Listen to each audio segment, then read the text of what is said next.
hppodcraft.com.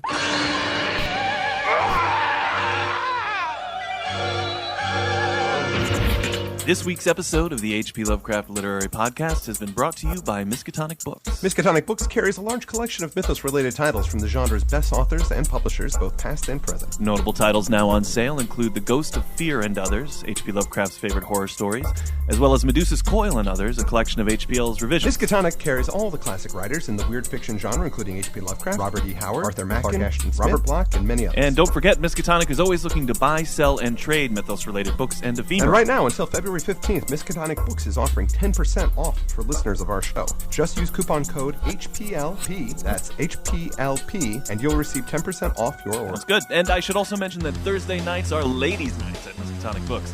That's half off all well drinks all night long, plus free popcorn for the first 25 gals through the door. That's last night's popcorn, ladies. Right. Just remember the coupon code, 10% off with the code HPLP, right now at miskatonicbooks.com. Clip right now. Hey, listen to this. From Monday to Friday, the New York Public Library presents the Necronomicon.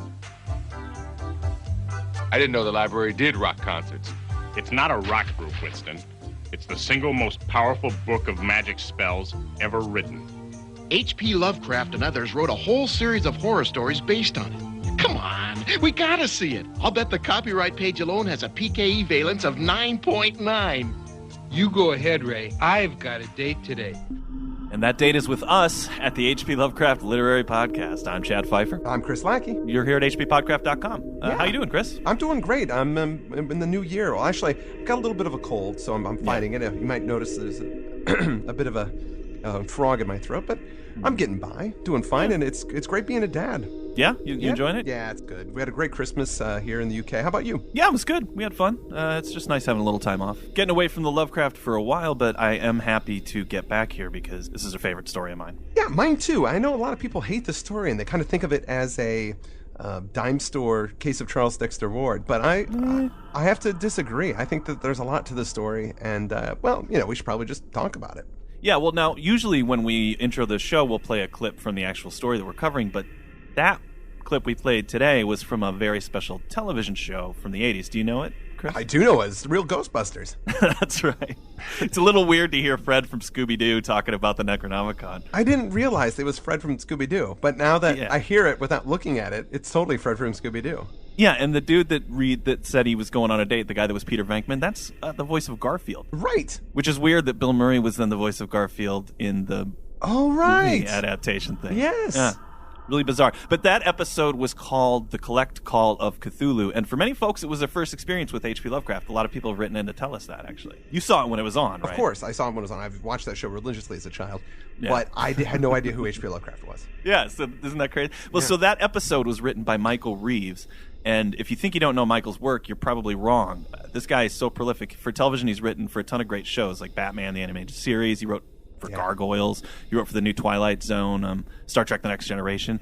Even He-Man, Masters of the Universe, he wrote for that, and My Little Pony, for all the bronies out there. But that's on top of a number of excellent short stories and novels. He's written plenty of books for the Star Wars universe. He's got one, I think, that just came out at the end of last year called Star Wars Shadow Games. Oh, right. Which you can get in stores. He wrote the young adult book Interworld with Neil Gaiman. He works with lots of great collaborators. We'll send you to his blog and his Amazon page and our show notes. There's lots of books of his to pick up. But he's had a lifelong interest and sort of love affair with HPL, just like the rest of us. And he managed to integrate it into the Ghostbusters universe, which was pretty great since, who doesn't love Ghostbusters? Exactly. It's awesome. I should also note, if you go to Michael's blog from our show notes, it's called The Parkinson's Monster, and that's because Michael has Parkinson's disease. Yeah, he's been dealing with it for a while, and he's pretty far along. We were actually wanted him to be on the show, but his Parkinson's has progressed to the point that he can't actually speak. Right. And his blog talks about his experiences. It's pretty riveting, and obviously Parkinson's hasn't dulled him, a bit. He's just as sharp and incisive as ever. Speaking of, we've been corresponding with him for a while trying to get him on the show, and he said he'd love to talk about this story, The Thing on the Doorstep, which is great since we love it so much. So he sent us some notes on the story, and I think they're a really good way to kick this off. Do it. Okay, so here they are. Here's what he wrote. First and foremost, there's the title. Only HPL could even think that something called The Thing on the Doorstep might be remotely frightening to anyone over the age of 8.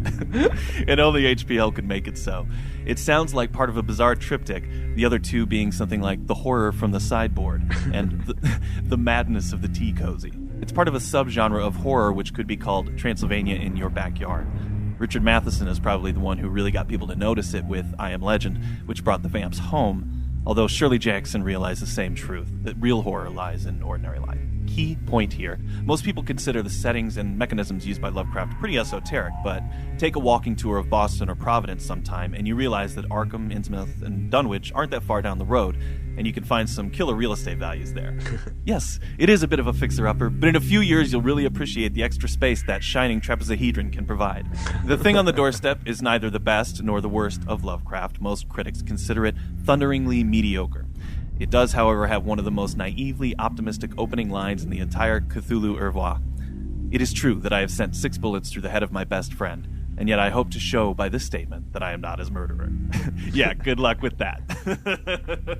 Pretty funny, great notes from Michael, and Yeah. we'll be hearing some more from him as we go on with the story. But that opening line is great, so why don't we just listen to the whole paragraph so we can kind of get into the mood of this thing? Absolutely. How about the first few paragraphs, since they set things up so well? It is true that I have sent 6 bullets through the head of my best friend. And yet I hope to show by this statement that I am not his murderer. At first, I shall be called a madman, madder than the man I shot in his cell at the Arkham Sanitarium. Later, some of my readers will weigh each statement, correlate it with the known facts, and ask themselves how I could have believed otherwise than as I did after facing the evidence of that horror, that thing on the doorstep. Until then, I also saw nothing but madness in the wild tales I've acted on. Even now, I ask myself whether I was misled, or whether I am not mad after all. I do not know.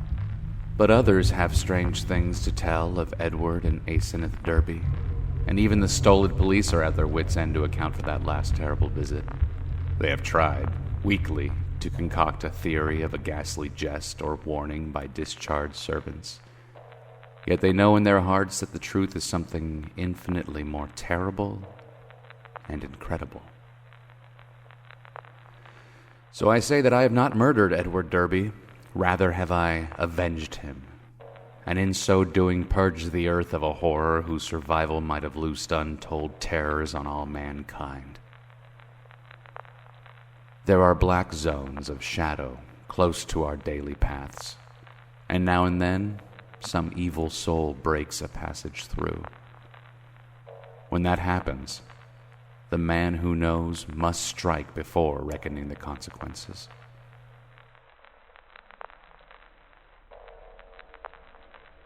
Man, I just really love this story. It just because I get an emotional response out of this one, and I don't feel that a lot with Lovecraft stories. No. It's purely intellectual, and this one really hurts my heart.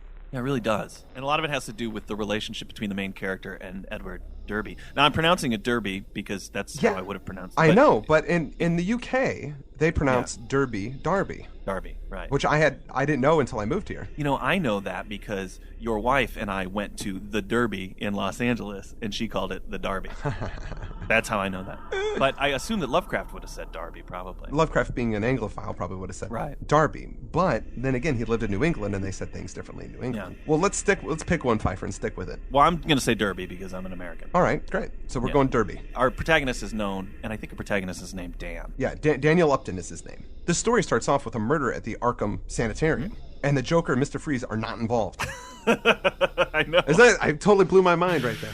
Edward and Dan, our protagonists, both grew up in Arkham. He describes it here as witch-cursed, legend-haunted Arkham, whose huddled, sagging gambrel roofs and crumbling Georgian balustrades brood out the centuries beside the darkly muttering Miskatonic, which is such a cool description of the town. They've known each other all their lives. It says here, 8 years my junior. Edward was so precocious that we had much in common from the time he was 8 and I was 16. So it's kind of you'll have the elder friend and the younger friend, or the more dominant friend and the submissive friend in Lovecraft's literature a lot. But the relationship is usually based on the terrible truth that they're searching after, or the arcane wisdom, or what have you. Whereas these two guys, they have that relationship when they're young. I think that Edward is kind of the Lovecraft stand-in, right? Well, here's the thing. Joshi talks about this in the Lovecraft Encyclopedia, that he doesn't think that he is actually a Lovecraft stand-in. No? No, because he talks so favorably about this character that Lovecraft is kind of too self-deprecating to do something like that.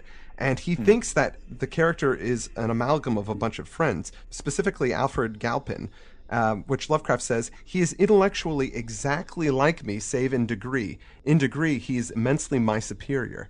And he talks about, also when he met him, the most brilliant, accurate, steel-cold intellect I have ever encountered. But he also talks about Frank Belknap Long being this genius who's also much younger than him as well. And Frank Belknap Long tried to grow a mustache, and he had a real puny little mustache, which is just like Edward in this story. Yeah. Where he's got really a boyish face.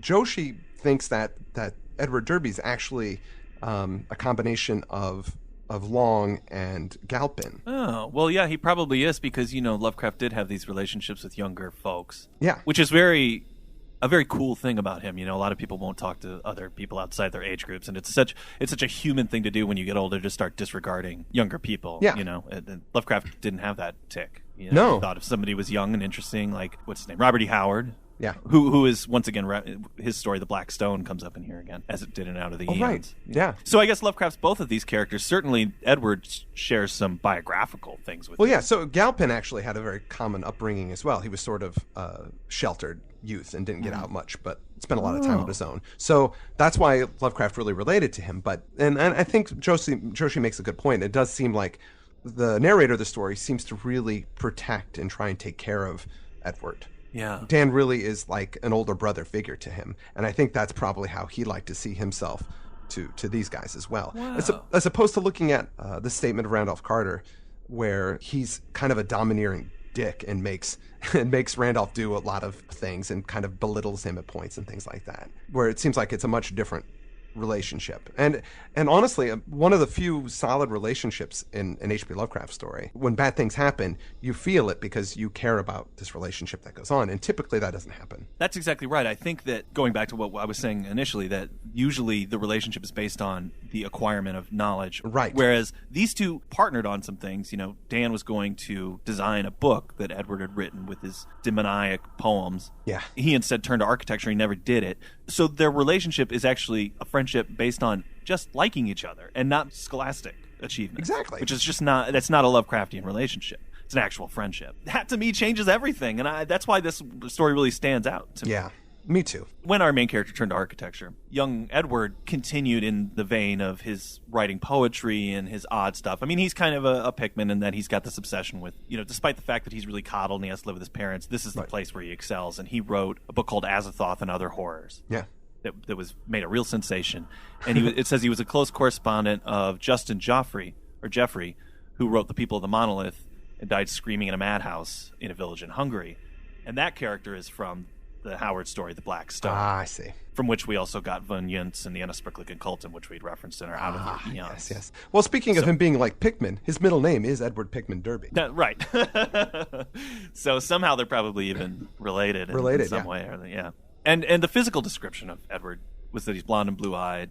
He has the fresh complexion of a child. He's pudgy. He's pudgy, yeah. And his attempts to raise a mustache are discernible only with difficulty, which is just so funny, So our main character studied in Harvard. Yeah. Studied in a Boston architect's office, but eventually got married and finally comes back to Arkham, right? Yep. And Edward would often come to visit him. And when he would come to visit, he would give a signature knock, which was three knocks, and then a pause, and then two knocks. So kind of a... Yeah. That was his signature knock. It wasn't shaving a haircut, Yeah. but close enough that he knew it was him when he came by. And Edward went to Miskatonic University because his parents didn't really want him to go too far. Although they would take him to Europe, I think, for summer trips and that sort of thing. They wanted to keep him close to home. And that's where he really became, it says, a fanatical devotee of subterranean magical lore, for which Miskatonic's library is famous. One of the things, too, is Edward, he did really great in school, and he finished university when he was 19. He graduated high school at 16 and went to school, finished at 19. And he was really into the bohemian set, but he wouldn't get involved or participate. He just would kind of watch from afar because his parents wouldn't approve. And our main character had a kid Yeah. when Edward was 20, and he named his child Edward Yeah. Derby Upton after him. Yeah. So, again, they have this good, close, brotherly relationship. So as the years wear on, unfortunately, Edward's mother dies when he's 34. And that's sort of changes things for Edward. He kind of goes away for a while. He kind of suffers, they say he suffers a malady, and he goes to Europe with his dad, and he comes back, and he is a little bit more footloose and fancy free, and he starts hanging out with those people at the university, those bohemians and things, even though he's older now. Yeah. He's 34. He's starting to hang out with these college kids and getting down with the booze and the drinking and the, whatever. The magic and the cults is actually what's going on. It's so funny. He's 34, but he's still trying to hide his involvement with those people from his father. That's the setup. We know that these guys were friends and that Edward's now mixing with these folks, and he's got this proclivity for magic. And that gets us into chapter 2, where we meet a very important character. Edward was 38 when he met Asenath Waite. She was, I judge, about 23 at the time, and was taking a special course in medieval metaphysics at Miskatonic. The daughter of a friend of mine had met her before, in the Hall School at Kingsport, and had been inclined to shun her because of her odd reputation. She was dark, smallish, and very good-looking except for over-protuberant eyes. But something in her expression alienated extremely sensitive people. It was, however, largely her origin and conversation which caused average folk to avoid her. She was one of the Innsmouth Waites, and dark legends have clustered for generations about crumbling, half-deserted Innsmouth and its people. There are tales of horrible bargains about the year 1850 and of a strange element not quite human in the ancient families of the rundown fishing port. Tales such as only old-time Yankees can devise and repeat with proper awesomeness.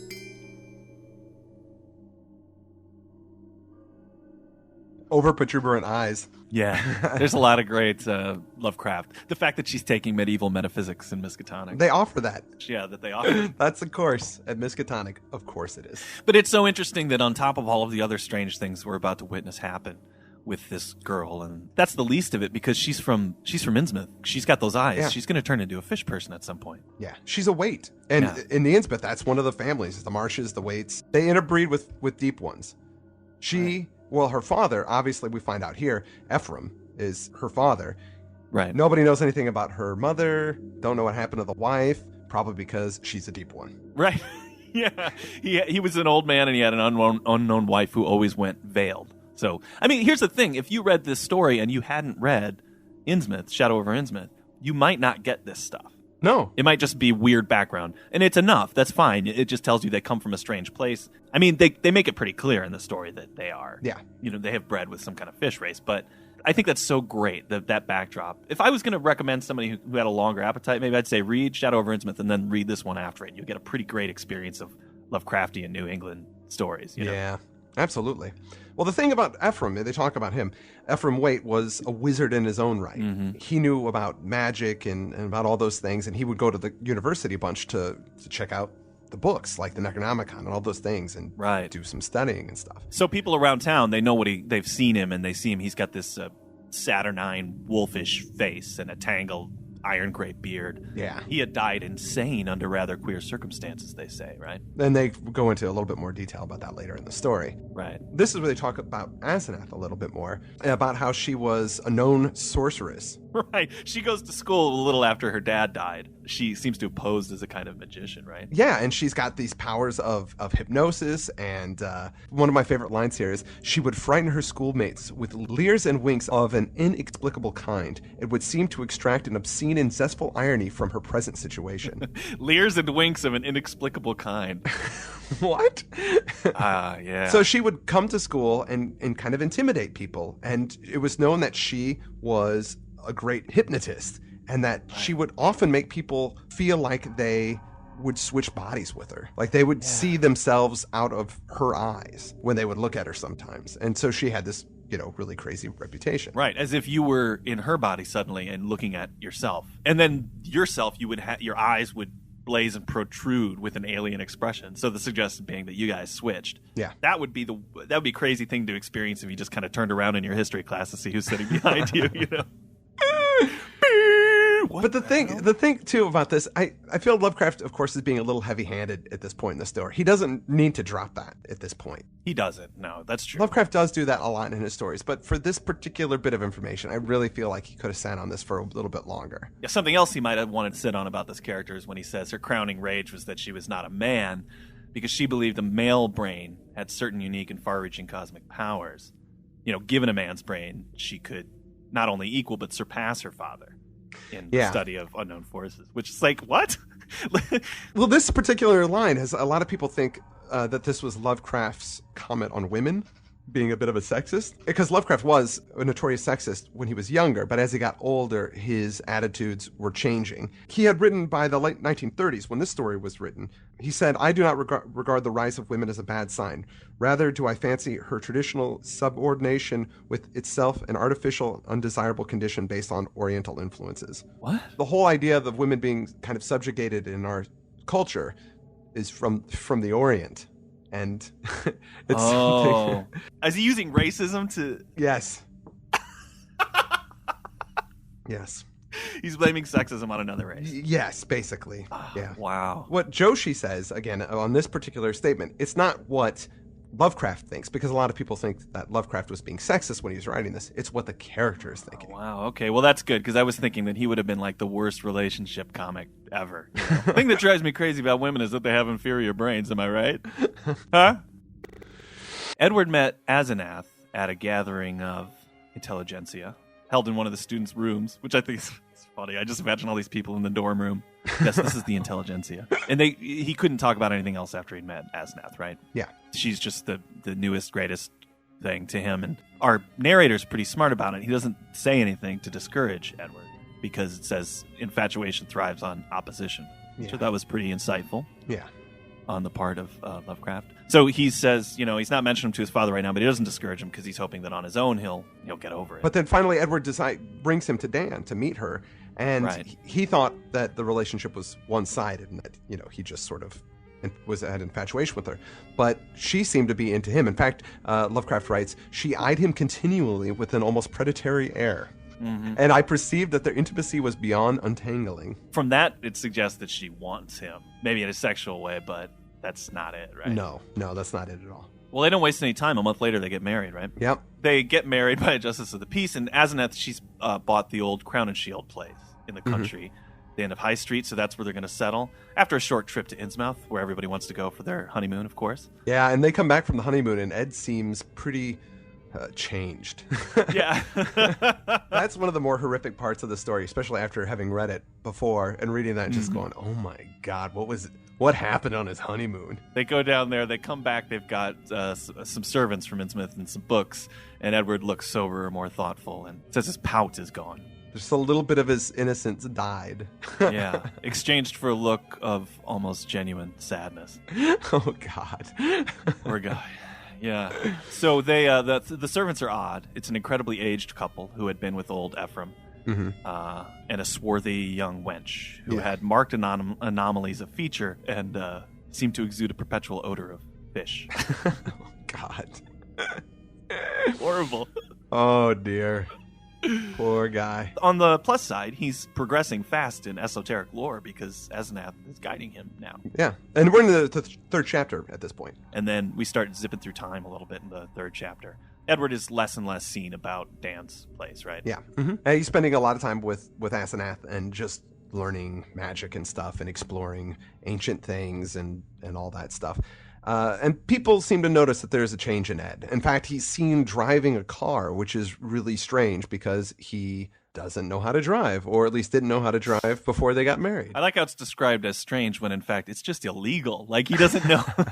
He doesn't know how to drive a car. But yeah, he'd take off on these trips. He'd go along the Innsmouth Road. That's usually the Innsmouth Road. That's right. I liked to hear it said that he was observed to wear an expression and to do things wholly incompatible with his usual flabby nature.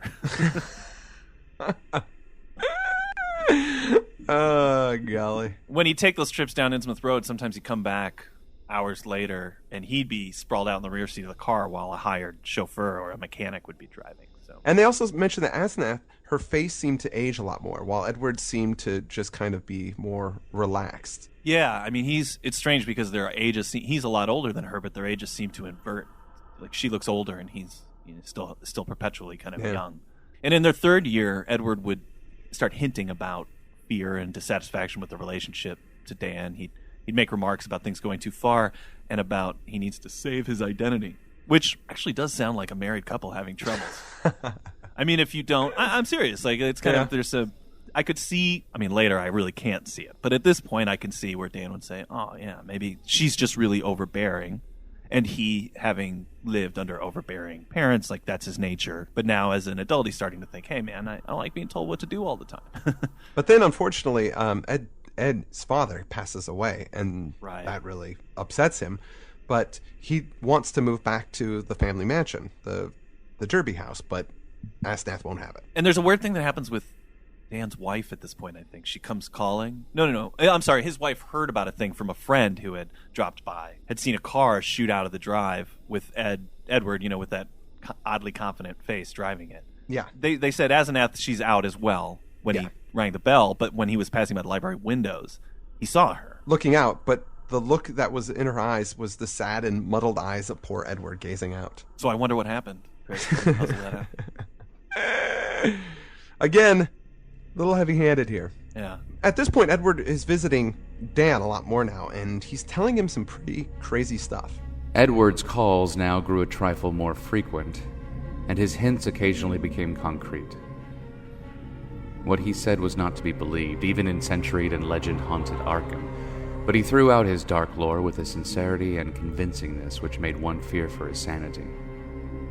He talked about terrible meetings in lonely places, of cyclopean ruins in the heart of the Maine woods beneath which vast staircases lead down to abysses of nighted secrets, of complex angles that lead through invisible walls to other regions of space and time, and of hideous exchanges of personality that permitted explorations in remote and forbidden places, on other worlds, and in different space-time continua.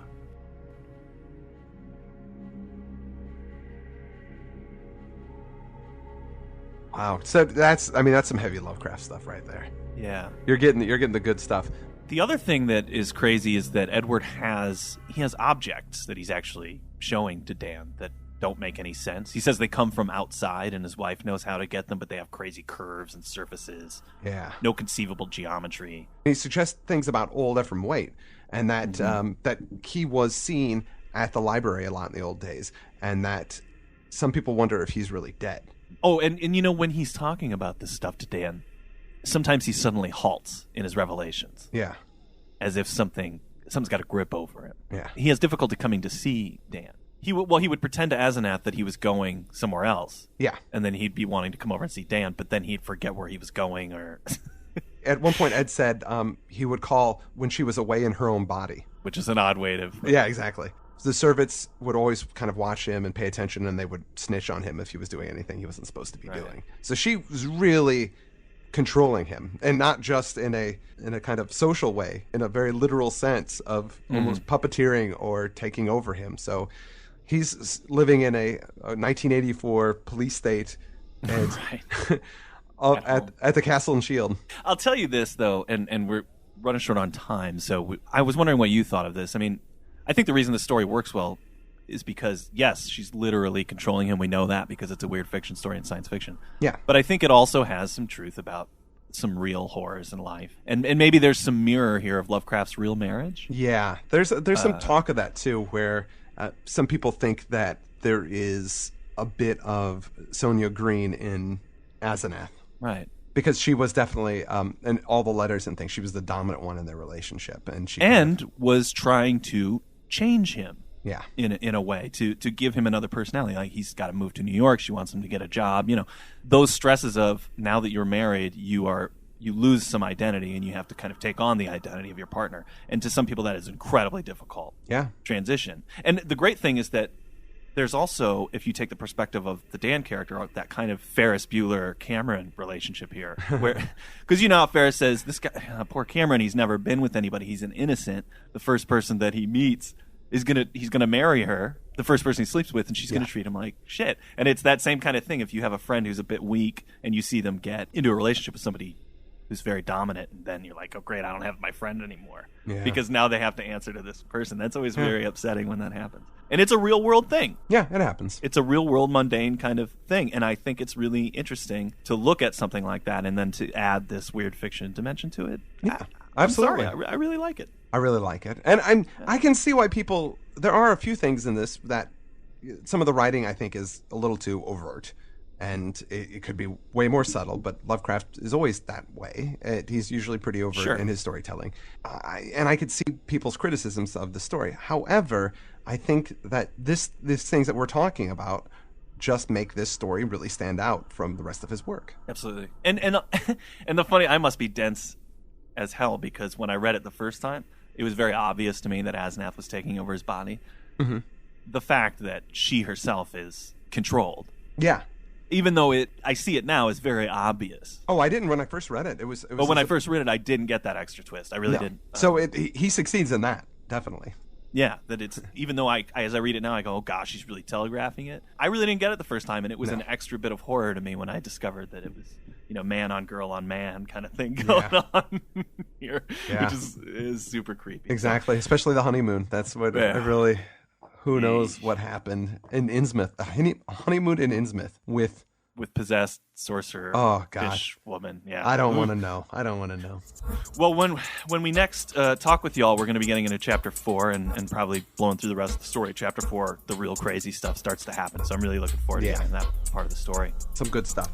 We're also going to have some more notes from Michael. I want to thank him again for taking the time to write those down and for writing the Ghostbusters episode. So great, and all awesome. Thank you so all the much, great man. books that he's written. Check out Michael's blog. Again, we'll put it up in our show notes, and he's just an all-around great guy. We're so glad to have him on. We definitely need to mention our sponsor again. That's miskatonicbooks.com. They've got lots of great things going on over there. Lots of weird fiction stuff you can get, as well as all kinds of ephemera and souvenirs. And don't forget 10% off with the code HPLP. That's HPLP. It gets you 10% off, and that is going to be going from now until Valentine's Day. You can load up on all of the good stuff for 10% off with that code HPLP. I want to thank our reader, Fred Cross. He did an excellent job. LA's own Fred Cross. He is a great actor of theater and TV and movies and the internets, and a very funny guy, and we're glad to have him on as well. Yeah, great stuff. And I think that's all we have, yeah? All right, well, it's good to be back. Happy 2012, everybody. And with that, I'm Chris Lackey. I'm Chad Pfeiffer. And this has been the HP Lovecraft Literary Podcast. At hppodcraft.com. Ow! Woo! hppodcraft.com.